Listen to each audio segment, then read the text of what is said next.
Hi, I'm Sarah. I'm an IT specialist who works remotely from home, troubleshooting network systems for small businesses across the country. But on my 30th birthday, my own father said words that would change everything between us forever.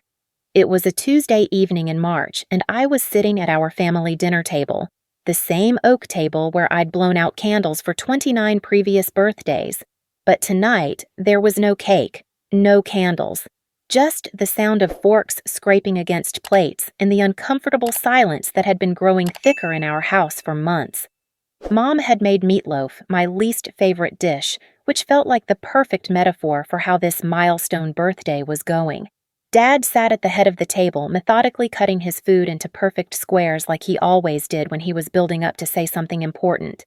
My older brother Jake had conveniently found an excuse to work late, leaving me alone with whatever storm was brewing. "Sarah," Dad finally said, setting down his fork with that deliberate precision that meant trouble. "You're 30 now." I looked up from my barely touched plate, already sensing where this was headed. The way he said 30 made it sound like an accusation, like I'd somehow failed by reaching this particular number while still living in the house where I grew up. "Yeah, Dad, I know how old I am." Time to stop freeloading. The words hit me like a physical blow. Freeloading. After everything I'd been quietly doing for this family for the past 2 years, he called me a freeloader. I felt my chest tighten, but I kept my voice steady. "What do you mean by that?" Mom finally looked up from her plate, but she didn't meet my eyes. She just stared at the wall behind me like there was something fascinating about our faded wallpaper. Dad leaned back in his chair, crossing his arms, his classic power pose. "You know exactly what I mean. You're 30 years old, living in your childhood bedroom, acting like you're still in college. It's time to grow up and get your own place." I wanted to laugh. I wanted to scream. Instead, I asked the question that had been burning in my throat. "Do you have any idea what I contribute to this household?" Contribute? Dad's eyebrows shot up like I'd just claimed I could fly. "What contribution? You pay us a couple $100 in rent money and eat our food. That's not contributing. That's barely covering your own expenses." That's when I knew. They had no clue. None at all. Have you ever felt completely invisible to the people who are supposed to know you best? Have you ever realized that your family sees you as a burden when you've actually been their lifeline? Comment below, because I need you to understand what happened next. For 2 years, 24 months, I had been the invisible financial backbone of this family. While Dad saw a 30-year-old daughter who couldn't get her life together, the reality was that I'd been quietly, methodically paying for almost everything that kept this house running. It started innocently enough. 2 years ago, I moved back home after my startup in San Francisco crashed and burned. I'd lost everything: my apartment, my savings, my confidence. Dad and Mom welcomed me back with the kind of conditional love that came with a side of constant reminders about temporary arrangements and getting back on my feet. "Just until you figure things out," Mom had said, patting my shoulder in that way that felt more like consolation than comfort. The first month, I paid them $500 in what they called rent. It seemed fair.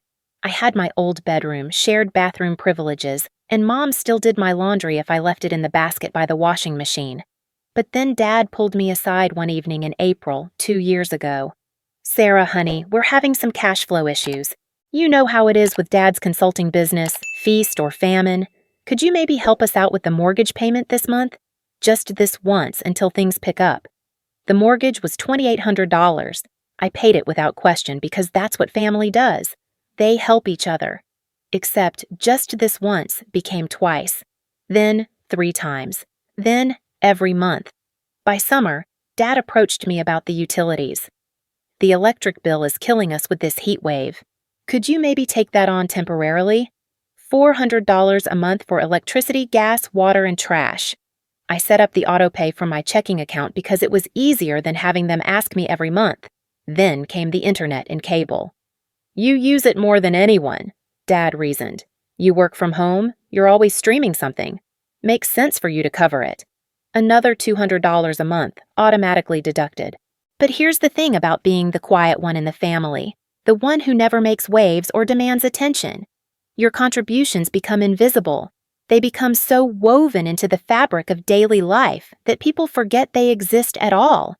I never made a big deal about it, never posted on social media about being the family's financial savior, never brought it up during dinner conversations or used it as leverage in arguments. I just quietly transferred money, set up auto payments, and kept this family's head above water while they slowly, completely forgot that I was the one doing it. Dad kept talking about his cash flow issues like they were temporary weather patterns that would eventually clear up.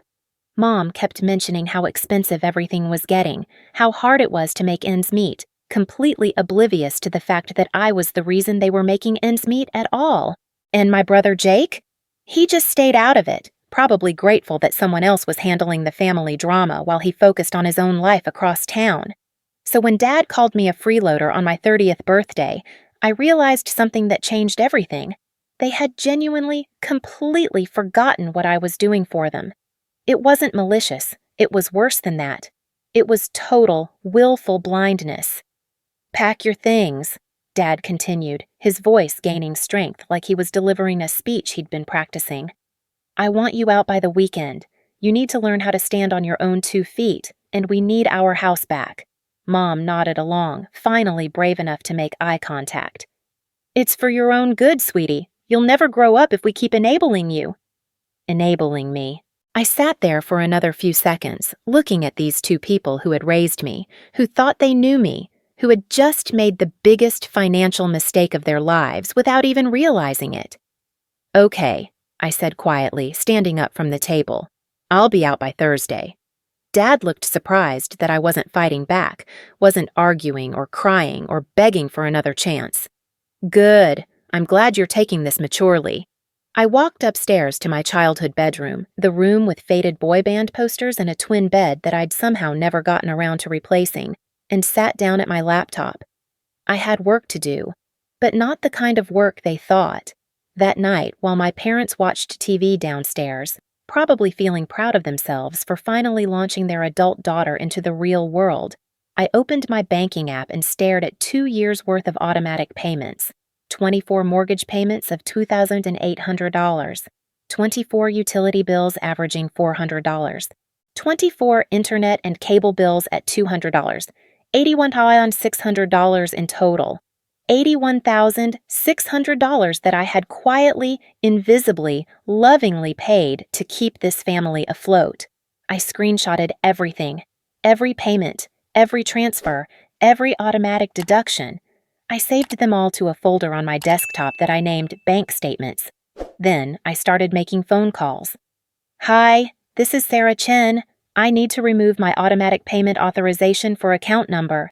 One by one, I called every company: the mortgage company, the electric company, the gas company, the water department, the cable provider, the internet service. Each conversation was polite, professional, efficient. "Yes, I understand there may be a gap in payment. The account holders will need to set up their own payment method going forward." "No, this will be effective immediately." "Yes, I'm sure." I wasn't angry. I wasn't crying. I wasn't plotting some elaborate revenge scheme. I was simply doing exactly what my father had asked me to do. I was removing myself from their lives, completely. If they wanted me gone, they could have exactly that. But they were also going to learn very quickly what my presence had actually meant.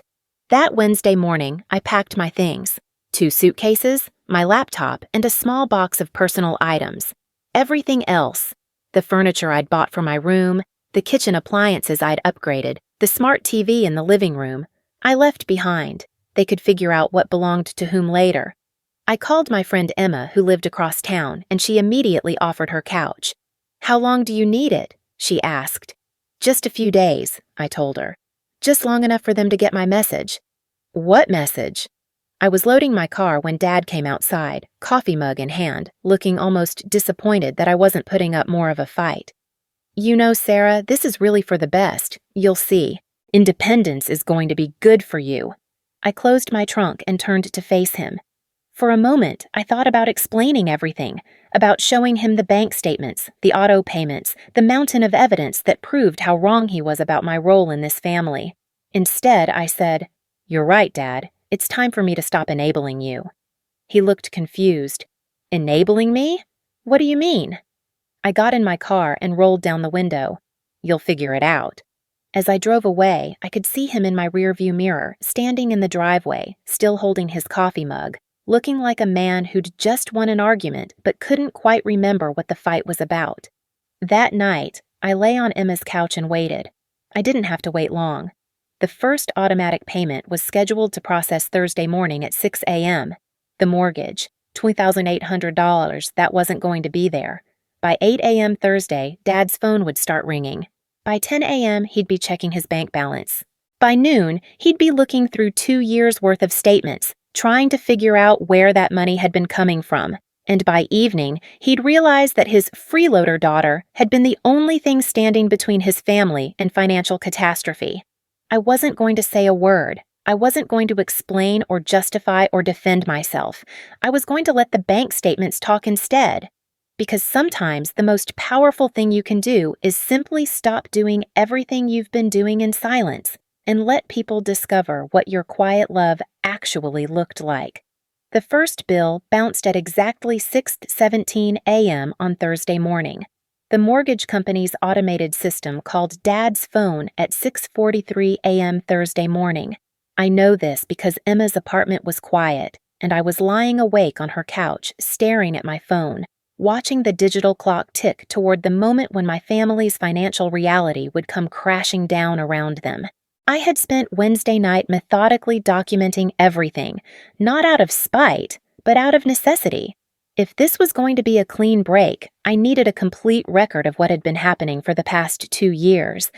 Every bank statement, every automatic payment confirmation, every email receipt from utility companies confirming that Sarah Chen was the authorized payer on the account. The evidence was overwhelming. I had been paying $3,400 every single month for 24 months straight. That didn't include groceries I'd bought, repairs I'd quietly handled, or the new water heater I'd installed last winter when the old one died and Dad was between contracts. The total was staggering. Over $90,000 in direct financial support, and they had somehow managed to convince themselves I was a burden. My banking app showed the first declined payment at 6:17 a.m. The mortgage company's automated system had tried to process the monthly payment from my account, been denied because I'd removed the authorization, and immediately flagged the account for a missed payment. By 7 a.m., they'd be calling the primary account holders, my parents, to inform them that their mortgage payment had failed to process, and they had until 5 p.m. to submit payment to avoid late fees. I made coffee in Emma's kitchen and waited. The call came at 8:14 a.m. Not to me. I'd blocked my parents' numbers Wednesday night, but to Emma, whose contact information they still had from high school. "Emma, hi, it's David Chen, Sarah's father. Is Sarah with you? We need to talk to her about some kind of banking error." Emma looked at me, eyebrows raised. I shook my head and mouthed, "Not here." "Sorry, Mr. Chen. Sarah's not here right now. Can I take a message?" "There's been some kind of mistake with our bank accounts. Our mortgage payment bounced and we can't figure out why. Sarah handles all our... She's good with computers. We just need her to look at it. Sarah handles all our... He'd almost said it. Almost admitted that I managed their finances, but even in crisis, he couldn't quite acknowledge what I actually did for them. "I'll let her know you called," Emma said and hung up. "How long are you going to let this go on?" she asked, pouring herself coffee. "Until they figure it out themselves." By 9 a.m., my phone was buzzing with texts from my brother Jake. "Dad's freaking out about some bank error. Do you know what's going on?"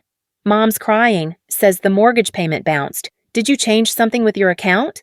"Sarah, seriously, what's happening? They're talking about calling the bank." I turned my phone face down and didn't respond. At 10:30 a.m., the electric company called. The automatic payment for the monthly utility bill had been declined. They left a voicemail on my parents' home phone, which I could hear in the background when Jake called Emma again, informing them that their service would be disconnected in 72 hours unless payment was received. That's when Dad finally did what he should have done 2 years ago. He opened his own bank statements. I know this because Jake called Emma's phone again at 11:45 a.m., and this time I could hear Dad yelling in the background. Emma, please, I know Sarah's there. Dad's looking through bank statements and he's confused. The mortgage company says the payments have been coming from an account ending in 7829. That's not our account number. Account ending in 7829. My checking account. He wants to know whose account that is, Jake continued. Emma, Mom's having a panic attack. She keeps saying we're going to lose the house. Emma looked at me. I could see the concern in her eyes, but I shook my head again. Jake, I really can't help you with this. You guys need to figure it out as a family. At 1:15 p.m., the cable and internet went out. I know this because that's when Jake's calls stopped coming through the landline and switched to his cell phone. The internet service provider had attempted to process their monthly payment, been declined, and immediately suspended service for non-payment. This was the moment Dad's world really started to unravel because Dad's consulting business ran entirely through email and video calls. Without internet, he couldn't work. Without work, he couldn't earn money to pay the bills that were suddenly, mysteriously, his responsibility again. Sarah! I could hear him shouting in the background of Jake's third call. I know you can hear me. What did you do to our accounts? What did I do to their accounts? I removed myself from them, exactly like he'd asked. At 2:30 p.m., Mom tried to buy groceries and her credit card was declined. Not because I'd done anything to their credit card, but because their checking account was suddenly responsible for mortgage, utilities, and cable payments they'd forgotten they owed, leaving insufficient funds for anything else. The grocery store manager called to verify the card, and that's when Mom finally, truly, began to understand the scope of what was happening. By 3 p.m., Dad was sitting at the kitchen table with 2 years' worth of bank statements spread out in front of him like a crime scene. According to Jake's increasingly frantic phone calls, he'd been going through them line by line, highlighting every payment that had come from account 7829. The mortgage, every month for 24 months. The electric bill, every month for 24 months. The gas bill, every month for 24 months. The water bill, every month for 24 months. The cable and internet, every month for 24 months. Even some credit card payments when their account had run short. Jake, I finally said, taking Emma's phone, tell Dad to call the bank. Tell them he wants to know who's authorized on account ending in 7829. They'll tell him. 30 minutes later, Jake called back. His voice was different, quieter. Sarah, Dad called the bank. Account 7829. That's your account, isn't it? Yes. You've been paying the mortgage this whole time. Yes. And the utilities. Yes. For 2 years. Yes. There was a long silence. Then, oh my God, Sarah, Dad doesn't know what to do. He's just sitting here staring at the statements. Mom's locked herself in the bedroom. Jake, I want you to listen to me very carefully. Are you listening? Yes? For 24 months, I have been paying $3,400 every single month to keep that house running. I never asked for credit. I never asked for recognition. I never asked for anything except to be treated like a member of the family instead of a burden. Yesterday on my birthday, Dad called me a freeloader and told me to get out. So I left, and I took my financial support with me. But Sarah, I'm not done. This morning, for the first time in 2 years, Mom and Dad are experiencing what their actual household expenses look like. They're discovering what their real mortgage payment is, what their real utility bills are, what their real cost of living is. This is their reality without me. Jake was quiet for a long moment. Then, what do you want us to do? I want you to let them figure it out, just like they wanted me to figure out how to be an independent adult. They're about to learn what independence actually costs. At 4:45 p.m., the mortgage company called again. If payment wasn't received by 5 p.m., they'd be charged a $200 late fee and the missed payment would be reported to credit agencies. At 4:52 p.m., Dad finally called me directly. I let it go to voicemail. Sarah, it's Dad. We need to talk. There's been some kind of mistake with the bank accounts. Your mother and I are very confused about the payments. Could you please call me back? We need to discuss this. Some kind of mistake. Even with all the evidence spread out in front of him, he still couldn't quite say it out loud. At 5:03 p.m., Jake texted, "Dad scrambled together enough money for the mortgage payment. He used his emergency fund." He's quiet now, really quiet. That evening, Emma made dinner while I sat at her kitchen table, finally feeling something I hadn't felt in 2 years: peace. Not the smug satisfaction of revenge, not the bitter pleasure of being proven right, just peace. The quiet contentment that comes from finally having your reality acknowledged. My phone rang again at 7:30 p.m. This time, it was Mom. I answered. "Sarah?" Her voice was small, uncertain. "Sweetheart, can you please come home? Your father wants to apologize." "What does he want to apologize for, Mom?" For not realizing how much you've been helping us." "Helping you?" "For not realizing how much you've been—" She paused, struggling with the words. "How much you've been supporting us." "Supporting you how?" Another pause. Longer this time. "Financially." "I see. And what does he want to happen now?" "He wants you to come home. He wants to set up a proper arrangement, something fair." "What does fair look like, Mom?" "Well, you could move back into your room, and we could work out a reasonable rent amount, and maybe you could help us transition the bills back to our names gradually so we can—" I hung up. 10 minutes later, Jake called. "Sarah, what do you want? Seriously, what do you want to happen here?" "I want Dad to call me himself and use the correct words to describe what I've been doing for this family." "What words?" "I want him to acknowledge that for 2 years I haven't been a freeloader living in his house.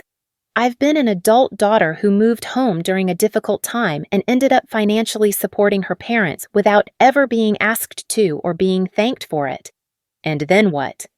"And then we'll see." Friday morning brought 3 more bounced payments: the gas bill, the water bill, and Dad's car insurance, which I'd quietly taken over 6 months ago when he mentioned how expensive it was getting. Friday afternoon, Dad's consulting client called to reschedule their video conference because of technical difficulties on Dad's end. Without internet, he couldn't work. Without work, he couldn't pay for internet. The irony was perfect. Friday evening, my phone rang at 6:15 p.m. "Sarah." Dad's voice was different, smaller. "This is Dad." "Hi, Dad. I owe you an apology." "Okay. Your mother and I have been looking through bank statements for the past 2 days. We've been adding up numbers and calling companies and trying to understand what happened to our accounts." "What did you find out?" A long pause. When he spoke again, his voice was barely above a whisper. "You've been paying for everything." "Yes." "For 2 years." "Yes." "The mortgage, the utilities, the insurance, everything." "Yes." "And I called you a freeloader." "Yes, you did." Silence stretched between us. I could hear him breathing, could almost see him sitting at the kitchen table where he'd delivered his ultimatum just 4 days ago. "Sarah, I don't know how we forgot. I don't know how I let myself forget what you were doing for us. But I need you to know that I know now. I see it now, and I'm sorry." "What are you sorry for, specifically?" "I'm sorry for not recognizing that you weren't living off of us. We were living off of you. I'm sorry for making you feel like a burden when you were actually taking care of us." Finally, the right words. "I'm sorry for kicking you out on your birthday. I'm sorry for not seeing what was right in front of me. And I'm sorry for not saying thank you. For 2 years, I never said thank you."